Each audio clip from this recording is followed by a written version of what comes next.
All right, so great friend of the show, Ryan Grim, Washington Bureau Chief for the Intercept, of course, started some trouble on Twitter. You're in trouble, Ryan. You're in big trouble. People are demanding answers. All right, so a little bit of context here. As our audience probably knows, there was a whole dispute with Culinary Union in Nevada. They came out hard against Bernie on Medicare for All, less hard on Elizabeth Warren, which is kind of weird. But anyway, very anti-Sanders on this Medicare for All thing.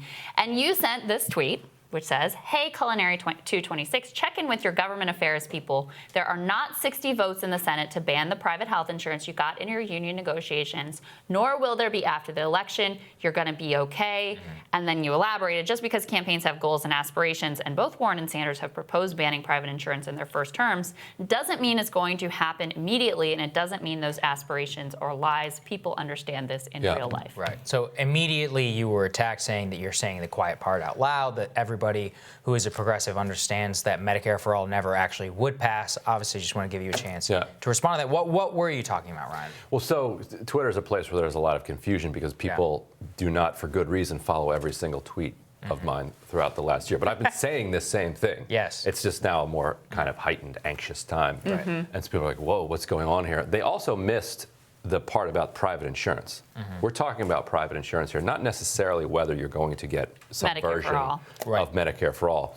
So this is directed at Culinary Union workers, because there is a fundamental incoherence underneath the Culinary Union leadership's argument here. Think about what they're trying to say about a future Bernie Sanders presidency.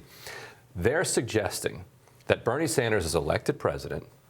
He marshals 218 votes in the House of Representatives. He gets 50 or 60, depending on how he does it, to implement his full, unamended version of Medicare for All. Okay, that's the world that he's living in. He has now stacked the NLRB with Bernie Sanders appointees. Right. Yet somehow, in this culinary vision, they have stripped out the provision that says companies must maintain the effort of the current insurance that you fought for. Like, that's part of the Medicare for All bill. That if you have great insurance now, company can't take that money. Like, they owe that money to you, either through expanded benefits, because the bill only bans private insurance. So you could, if the benefits go beyond what Medicare offers, okay, then that's not illegal. You can have private coverage that goes beyond that.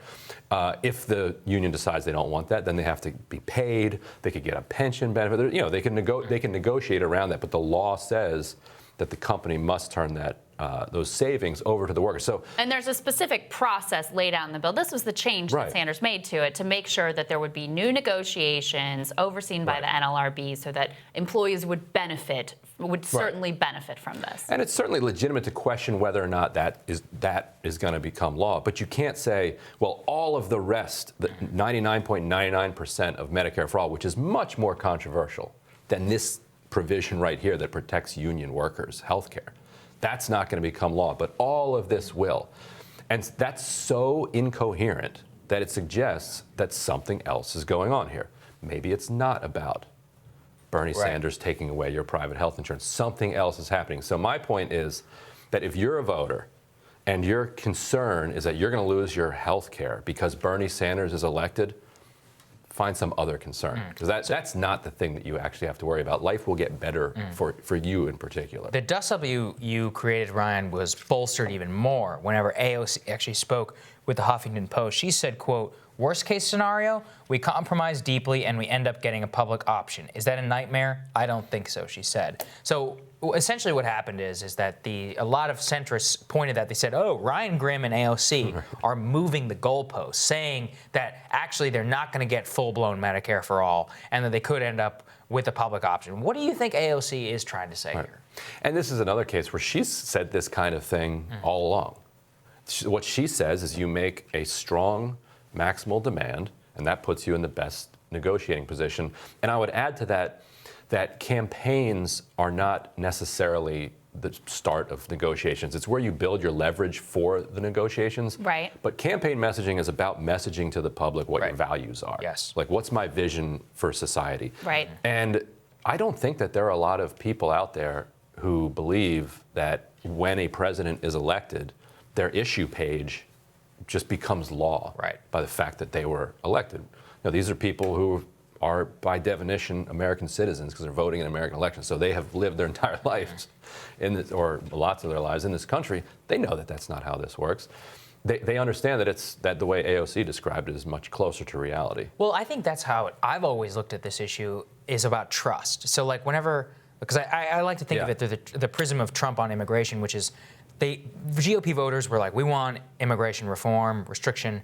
Marco already gave the store away, so we know what he's going to do. Right. Then Ted Cruz he's playing all these machinations. Trump's maximalist position means we'll get probably as close to whatever he can possibly get as feasible within the system. And that it'll be a priority. And that it'll be a priority. And that was the thing about the Warren transition plan. It wasn't necessarily the transition plan. It's like, oh, she's giving away half the store before we've even begun negotiations. That's how the voters tend to look at these things. That's exactly right. Yeah. So I've actually defended the merits of Warren's policy approach to how you transition to this. Like, I think it actually makes a lot of sense, but I have not defended the politics of it. Right. Because to your point, that's exactly right. What voters are curious about during elections, are you going to stand up to the special interests that are pushing back against you? Because if you're not, it doesn't matter what your policy is, they know that you're going to cave. And so Trump's a good example. He said ridiculous things about immigration. He said he was going to ban all Muslims, not just like people traveling to this country, any Muslim, he's throwing them out of the country. He's going to build a wall along the southern border, and you know, if Mexico won't pay for it, it just went up another 10 feet. So he's saying, and he's getting all of this fury from Republican establishment types and from Democrats, and he's standing by his ridiculous statements, and so people are like, this guy is actually going to fight for this. Exactly. And you know what he did?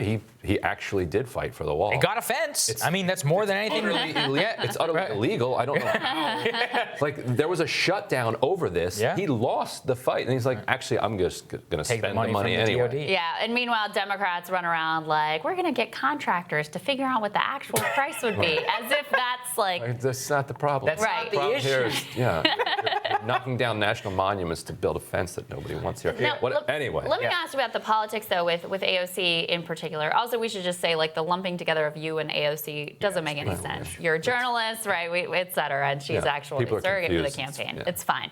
But with AOC, what do you think of the politics, though, of admitting that there will be a period of compromise? Because as you said, the part of the political campaign that is important is building the leverage of that maximalist position. And are you a little bit giving away the game if you say, you know, we may ultimately end up with a public option, that's fine? I mean, it depends on how you do it. Like, so Sanders he's sticking by his bill that he's got now. Like, at the same time, he talks every chance he gets about his willingness to work with Republicans, how he calls himself the Amendment King. Actually, Rolling Stone called him the Amendment King.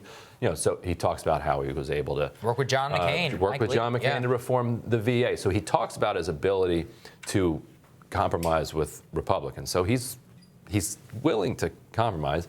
You know, so I think it's okay to say, look, this is where we're going to go. Let me ask you this, Ryan. People are saying this is the clearest sign of a general election pivot by the Sanders campaign. Is that how you see it?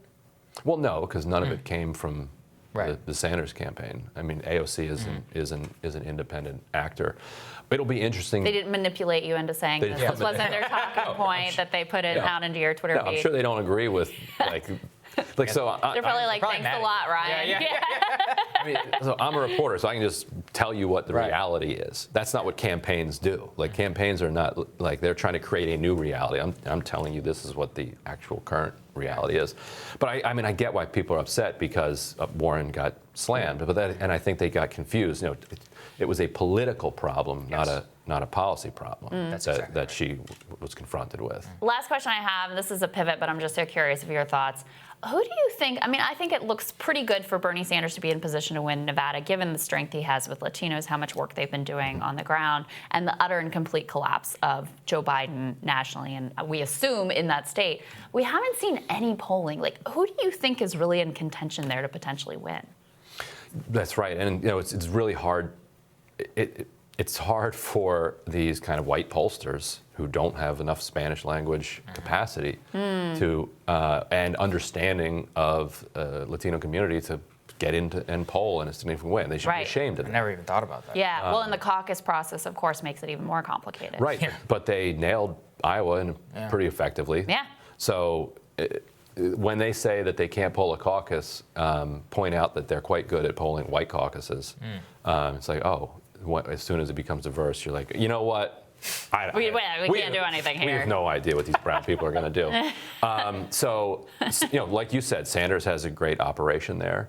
The culinary union's workers were, as you remember, probably 2008, extremely friendly toward Hillary Clinton. Right. It's a heavily female union, and they wanted to see the first woman president, even though the culinary union endorsed Obama 10 days before it.